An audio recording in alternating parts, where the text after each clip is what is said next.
that is the mention of consciousness, which is a very serious subject for myself, and I also aware that it's a very serious subject for Heron as well. To help the conversation along, the nearest that I've come to describing consciousness is to attain a common understanding and obtain a common interest.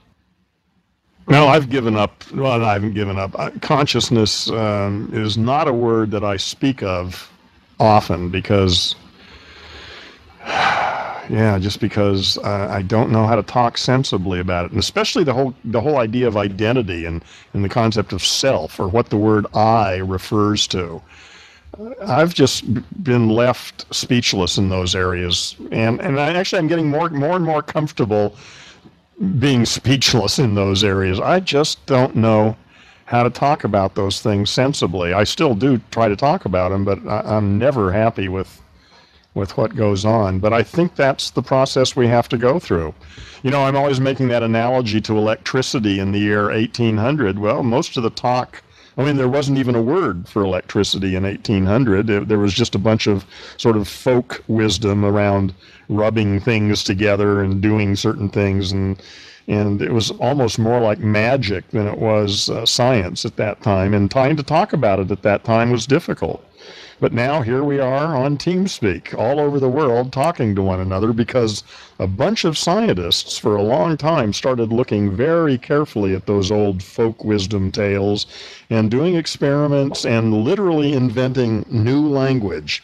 We're here because of language, really. Electricity didn't change between 1800 and now. What changed is the way we talk about that, the way scientists learned to talk about it. So now when the lights go out, you don't call a priest, you call an electrician. And my sense is consciousness is sort of like electricity in that sense. Right now, all we have is several thousand years of folk wisdom, some of which is really stupid and some of which is probably not too bad. But, science has now turned its attention to this whole domain, and I don't know if I'm confident, I think I am, is that we are on the verge of a technology of consciousness, that will be as powerful as electricity. And I think we're probably 20 to 40 years away from that, too. I think that's part of what's going to happen for us to create a global civilization that works. So I'm really optimistic about it, and I think the fact that we're struggling to talk about things is we have to do. We are struggling with it. We don't know what the hell we're talking about, but we're finding out slowly, and it'll be even faster soon, I think. But Aaron, there you hit on the key there on what I was saying previously in regards to common understanding and a common interest. You talked about communication. So there, by opening up the means of communication, heading towards a common understanding and eventually, a common interest, we're going to turn around and identify what that interest is. Yeah.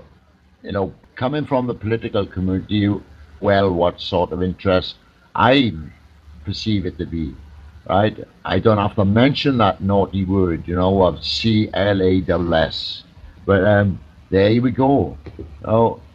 But presently, I'm at the level of attaining a common understanding, and the common interest will develop from that. And I honestly think it'll develop naturally. Yeah, I do too. I don't think, right now, the way the world is, I think it's really impossible for large numbers of people to come to consensus about what we're going to do. But I'm very optimistic that over the next decades, more and more people that begin to wake up from this stuff, that I don't think most of us here would have much trouble coming to consensus on a lot of issues. And again, we're really a small minority right now, but again, this is decades away. We're not going to do this in the next 5 years unless there really is some sort of miracle, which I'm open to, but I'm not counting on that. I think it's going to take decades for this to happen, but I'm optimistic that in the end, the vast majority, maybe close to 100%, will be able to reach consensus. We'll all be in agreement about how we're going to live and what we're going to do. And God, that's going to be so cool.